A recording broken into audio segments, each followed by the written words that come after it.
Bismillahirrahmanirrahim. Assalamualaikum warahmatullahi wabarakatuh. Perkenalkan, nama saya Muhammad Farid Fadilah dari Program Studi Ekonomi Islam Angkatan 2019 Universitas Diponegoro, NIM 12020219140067.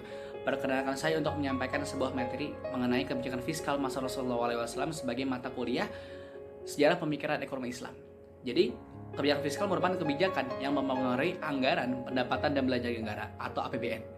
Tujuan kebijakan fiskal dalam perekonomian adalah tercapainya kesejahteraan sebagai adanya benefit maksimal bagi individu dalam kehidupan, terutama ditujukan untuk mencapai alokasi sumber daya secara efisien dan stabilisasi ekonomi, pertumbuhan, dan distribusi pendapatan serta kepemilikan.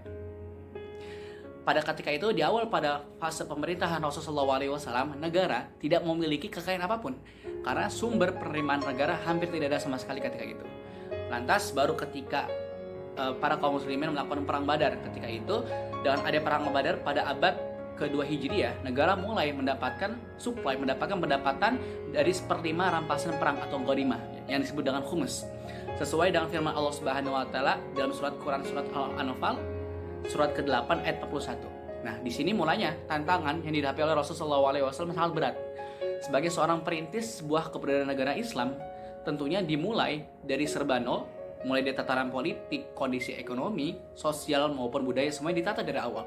Dari kondisi awal tersebut membutuhkan jiwa seorang pejuang dan jiwa seorang yang ikhlas dalam menata sebuah rumah tangga pemerintahan, menyatukan kelompok-kelompok masyarakat di dalam sana yang sebelumnya terkenal dengan perpecahan, yang mana masing-masing ketika itu menonjolkan karakter dan budaya masing-masing. Apa upaya Rasulullah SAW untuk menyatukan semua golongan di sana?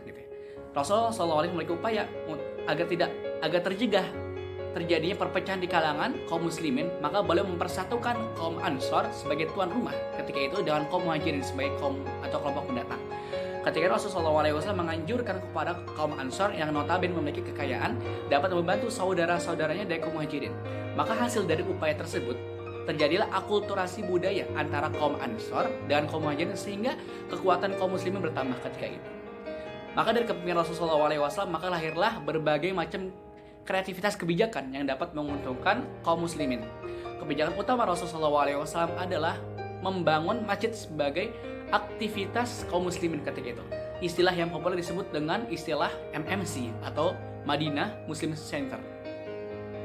Menurut Sabtu Zuhari, terdapat 7 yang dihasilkan oleh Rasulullah SAW sebagai kepala negara. Di antaranya pertama, Rasulullah SAW membangun masjid sebagai tempat untuk mengadakan forum bagi para pengikutnya. Dan yang kedua adalah Rasulullah SAW merehabilitasi Muhajirin Mekah di Madinah, menciptakan kedamaian dalam negara, mengeluarkan hak dan kewajiban bagi warga negaranya, membuat konstitusi negara, menyusun sistem pertahanan Madinah, dan yang ketujuh adalah meletakkan dasar-dasar sistem keuangan negara.